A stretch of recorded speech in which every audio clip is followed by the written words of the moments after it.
Good day everyone. In this tutorial, I will demonstrate how to create a flood simulation for Surigao del Sur province using QGIS and Screen2GIF.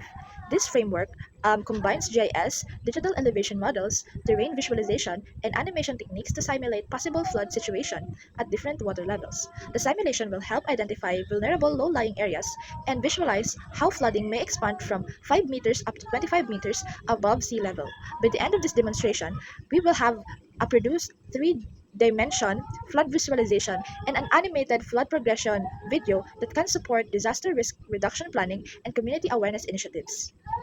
The first step is to create a dedicated workspace for a project. Inside QGIS, I create a new project folder and save it inside the projects folder in my workspace and name it as Project SDS Flood Simulation because organizing project files properly ensures that all outputs are stored systematically and prevents missing file reference during the processing. The next step is loading the Digital Elevation Model or DEM dataset. By adding the following raster layers, these raster DEM tiles contain elevation information for Surigao del Sur and its surrounding areas. Each pixel within this raster represents an elevation value measured in meters above sea level. Now I load the municipal administrative boundary by adding the vector layer phadmin3 shapefile. Using select feature by expression, I query all municipalities belonging to Surigao del Sur province.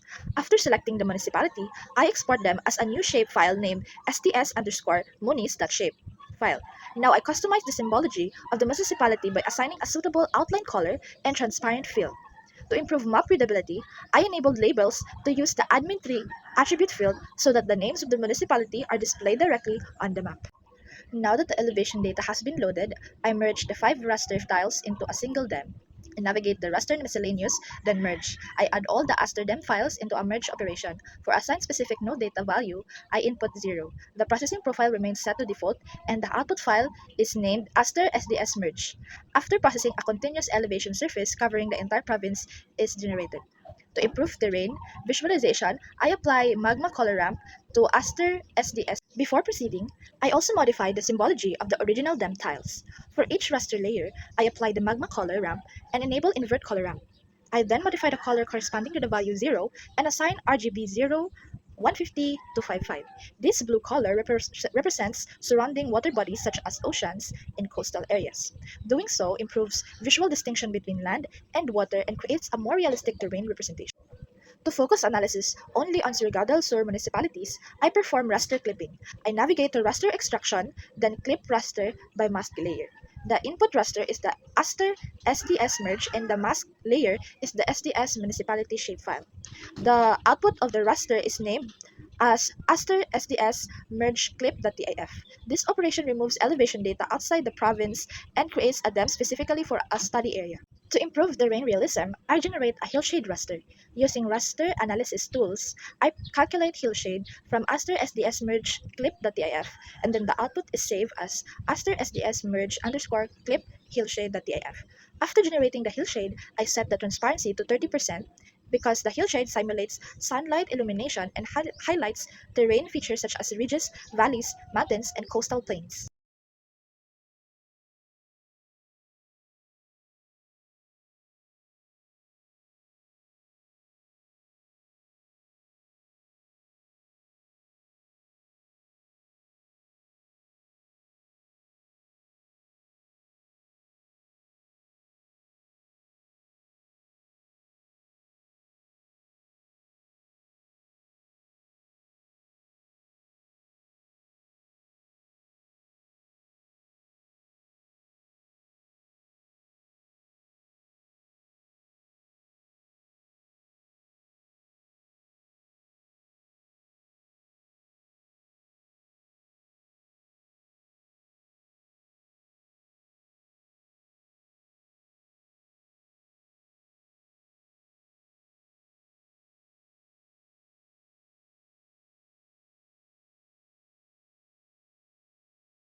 To provide geographic context, I load R13prov's shapefile from the output M5 folder. This layer shows the provinces within the Region 13 or Caraga region, and I then customize its symbology using a light yellowish brown outline color and transparent fill. Now I load roads.shapefile. These road networks are important because they represent critical transportation infrastructures that may be affected by the flooding. I also modify the road symbology by assigning visible line color and appropriate thickness. Now we begin generating flood levels. Using raster calculator, I create a 5-meter flood layer. The expression is used after SDS merge clip at 1 less than or equal to 5. The output file is LF underscore 5 meters TIF. And then for symbology, I select single band pseudo color, exact classification, and a blue color ramp. The value 0 is set to transparent, while the value 1 receives RGB 0150255. I repeat the same process for elevation 10 up to elevation 25 meters. As the threshold increases, more areas become classified as flooded. This allows us to visualize the progression of flood across the province.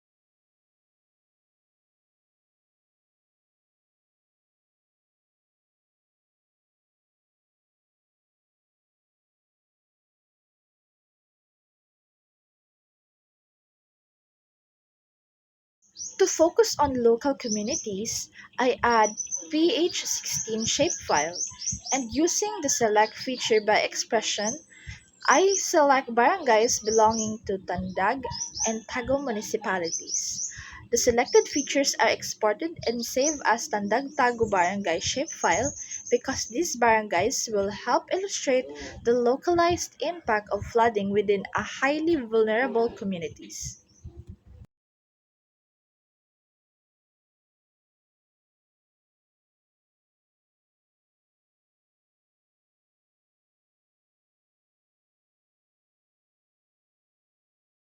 To create three-dimensional visualization, install the QGIS23JS plugin by opening the Plugins, Manage and Install Plugins, and search for QGIS23JS and click Install.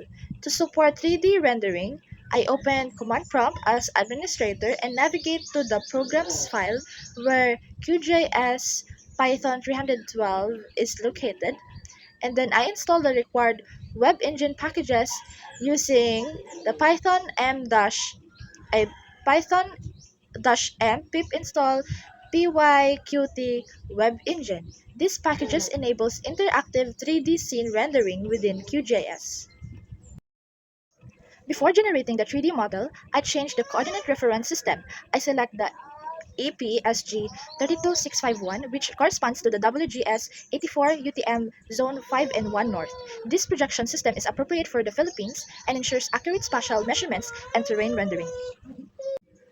I launched the Q3JS. Inside the scene settings, I set the C exaggeration value to 3. This increases terrain prominence and makes elevation difference easier to visualize. And I set fixed extent to select SPS municipality shapefile. This limits the 3D scene to the boundaries of Surigao del Sur, and to display non-flooding areas, I disabled all the flood area or layers inside the QGIS map and export the scene into image. And I will enable elevation 5 once I export the elevation 5 PNG, and the process is repeated for elevation 15 up to 25 meters.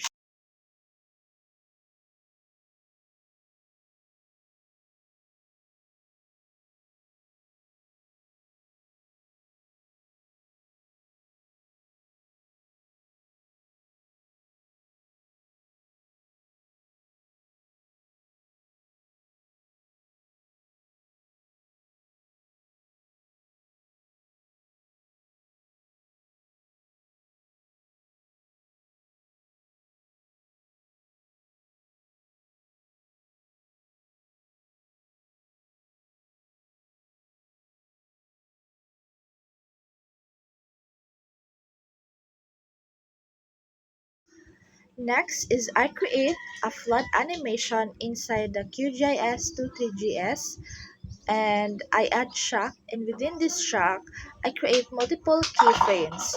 For each keyframe I assign a corresponding image overlay representing each level. So the sequence begins with no flooding, followed by 5 meters, 10 meters, 15 meters, 20 meters, and finally 25 meters.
Now I open Screen to GIF.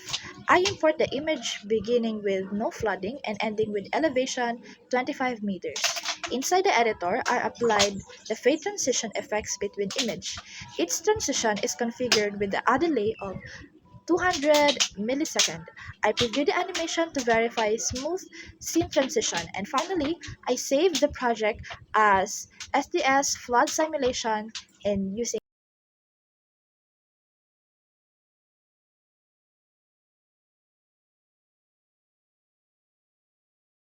In the no flooding scenario, municipalities, roads, and barangays remains unaffected and represents natural environmental condition.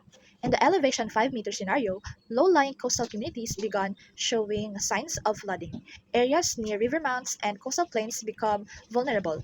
At elevation 10 meters, flooding expands inland and affects larger portion of coastal municipalities.